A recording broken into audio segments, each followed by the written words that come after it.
ఆగమేఘాల మీద ప్రజలకు మేలు చేస్తామంటూ కేసీఆర్ తెచ్చిన ధరణి పోర్టల్ చివరికి భూ దుర్వినియోగానికి అడ్డాగా మారింది. 25 లక్షల ఎకరాలు అక్రమంగా కొట్టేసిన ఈ ధరణి వ్యవహారంలో అసలు నిజాలు బయటపడ్డాయి. ప్రభుత్వ అటవీ దేవాదాయ వక్ఫ్ బోర్డు వివాదాస్పద భూములన్నింటికీ కొత్తగా పట్టాలు సృష్టించి కొట్టేసిన భూ బకాసురుడు కేసీఆర్.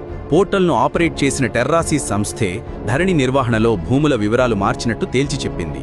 ధరణికి ముందు రాష్ట్రంలో 1,30,00,000 ఎకరాలకు మాత్రమే పట్టాలు ఉండగా ధరణి వచ్చాక 1,55,00,000 ఎకరాలకు పట్టాలు ఏర్పడ్డాయి.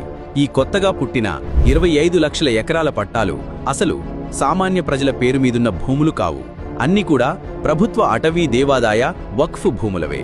ఇప్పుడు ఆ 25 లక్షల ఎకరాలు ఎవరి పేర్ల మీద రిజిస్టర్ అయ్యాయో సర్కారు లోతుగా అన్వేషిస్తున్నది.